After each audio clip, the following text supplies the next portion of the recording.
The first two things that I learned in week five come from our Thursday night matchup with the Seahawks taking on the Rams. It was just an incredible game. Russell Wilson, to me, proved that he's the front runner for the MVP, particularly after the last 2 weeks where Patrick Mahomes has fallen back a little bit in terms of his production and success this season. So Russell Wilson right now, front runner for MVP in my opinion. He's had a truly heroic season so far. And then my other big takeaway from that game on Thursday night is that Gerald Everett is a beast, man. He might be what the Rams need to get back on track. He might be the offensive piece that they need to start funneling the ball more often in order for them to win games. I know he got funneled the ball a lot in that game and they lost, but his toughness and durability and his just willingness to try to get yards after the catch was just something really special to watch. He's a tough runner after the catch. I think that he could be a key player for the Rams moving forward.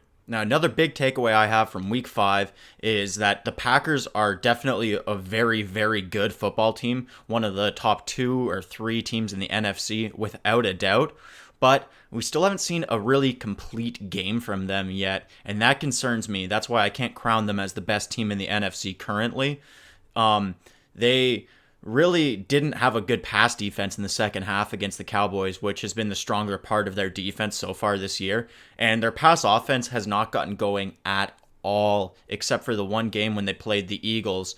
And obviously, they didn't win that game, and they saw a massive decline in their ability to pass the ball once Devontae Adams was knocked out of that game. Now, the Eagles have one of the worst secondaries in the NFL, so to put up passing yards against them is not that impressive of a task.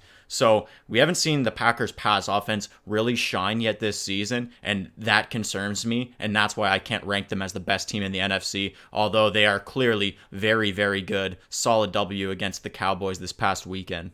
My next takeaway is that the Ravens are in trouble. Lamar Jackson clearly can't play the position of quarterback very well against any kind of a good defense. You know, the first 2 weeks were just honeymoon dream matchups for the Ravens as they got to take on the Dolphins and the Cardinals. Since then, Lamar Jackson has proven that, you know, he doesn't have that good of an arm, which is something that we all thought we knew about him before the season began.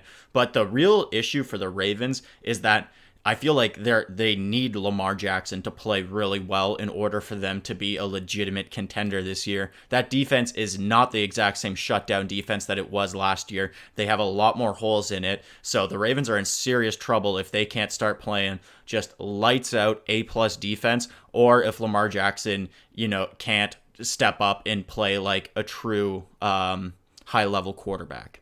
And the last thing I learned from week 5 in the NFL is just that, man, damn, Michael Thomas is a good wide receiver.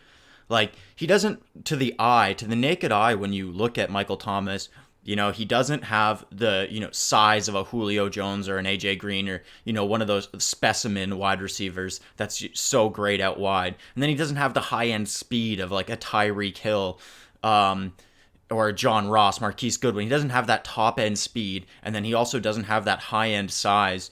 So it's just easy to overlook him as one of the NFL's most elite wide receivers. But when you see him, his toughness once he has the ball, you know, he's a surprisingly strong guy that's surprisingly hard to tackle. He has sneaky speed. His route running is just so precise that he can get open. Even with Teddy Bridgewater at quarterback, Michael Thomas is one of the top 5 wide receivers in the NFL. And Bridgewater's ability to get Michael Thomas involved in the game, mixed with how good that defense is playing. You know, they still have Kamara that's going to, if you try to stop Thomas, Kamara's going to scorch you. So I really believe that the Saints, even with Teddy Bridgewater at quarterback, are the number 1 team in the NFC. If Drew Brees was not coming back at all this year, I would still rank them the number 1 team in the NFC. The fact that they're going to have Drew Brees come back is just shocking to what the potential of this Saints team that, you know, has really gotten screwed the last 2 years en route to a Super Bowl. And it really looked like when Breeze got injured this year, it really looked like the window was maybe closing for the Saints and their ability to have a real Super Bowl run left in the tank.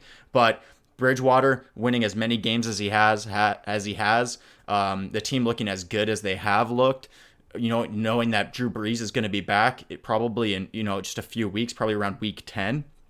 I mean, the sky's the limit for the Saints right now. They're my front runner in the NFC and my top Super Bowl contender coming from the NFC at the moment.